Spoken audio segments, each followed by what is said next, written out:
What does the evidence say about hot and cold therapy, saunas, cold plunges, and the like? Yeah.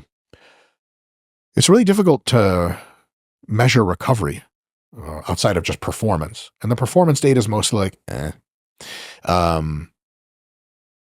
hot and cold contrast stuff can do the same thing recovery-wise that cardio after training can do.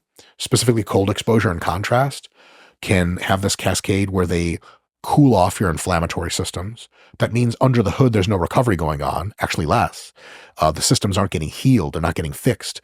Because they're not getting fixed, so the way the recovery works in the human body is, if you have take on some muscle damage, is the immune system infiltrates all those cells, but it brings in the fucking kitchen sink. It's like if someone's house flooded and you looked at it from the outside, you might not know. Like, but it looks normal, but it's fucked up in the basement. Trust me.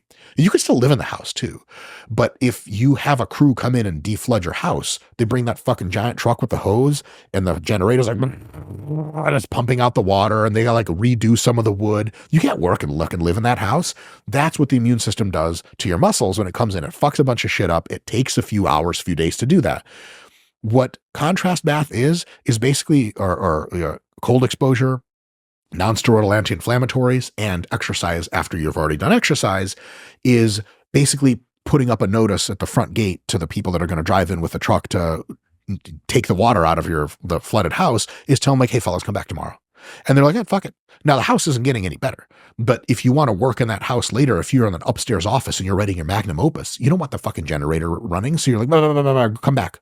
So you're saying that's what that stuff you're is. saying that masks recovery. Heat and cold does not promote recovery. Not in any way that helps the tissues fix themselves faster. Absolutely not. There's no evidence that whatsoever. And the evidence is actually contrary to that. It delays that process. Heat is a mixed bag, basically still kind of unknown. It's not super clear what heat does. We know that psychologically, people who enjoy heat exposure, like I was going to say, what about the stress? They love it. Oh, they love it. If they love it.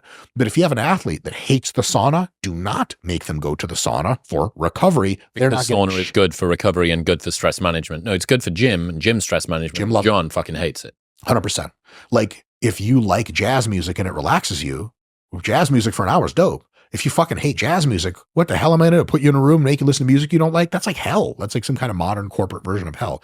So all of that stuff, contrast, cold, plunges, and all that shit, it doesn't do recovery. It does masking. It does a reduction of the inflammatory from a physical process. Perspective. Correct. But the inflammatory process is actually what does the recovery. It just takes time. The best thing, if you have sore muscles, sleep, eat, chill the fuck out, and wait. Then the sore muscles aren't sore. Now they're bigger and stronger. If you take a shitload of NSAIDs and do a bunch of cold plunges, yeah, you'll feel much better very soon, but you didn't grow any muscle. And these all things are cold, and NSAIDs are confirmed to reduce the amount of muscle growth you get. So these are masking things. They're not helping you recover. I think when most people think recovery, they're thinking of like that futuristic machine in those like sci-fi movies where you like the Bacter tank and fucking Star Wars, you get in, Dragon Ball Z, and some kind of chemicals get in little nano machines, and then you come out, you're actually healed and fixed. Cold, heat, etc. They don't do that. They just don't. You mentioned NSAIDs, maybe a little bit extreme, but what about recovery supplements? I'm aware of no supplements that you can qualify as recovery supplements unless they're a shake of carbohydrates plus high quality protein. And then there's just food, but delivered in a different system that may be more convenient.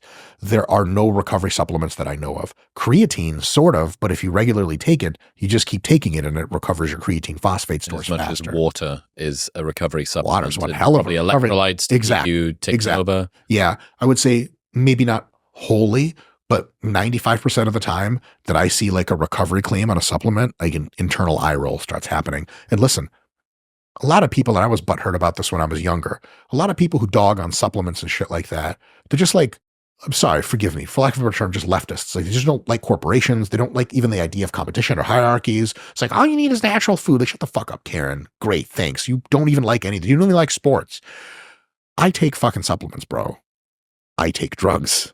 I want to win. I want to be better at sport. I'm all fucking full on trying to become the best version of myself, type of toxic male energy. I wish there was a fucking recovery supplement that was for sure gonna recover you. Now, like, there are acute recovery supplements that work really well. You get a big old bottle of water, you drop some fucking element into that motherfucker, and if you have you had weight training at 2 p.m., you have jiu-jitsu at 5 p.m., you better down that whole goddamn thing, eat you a bowl of cereal, get you some protein in there. That will get your jiu-jitsu going like you never believe 3 hours later, for sure.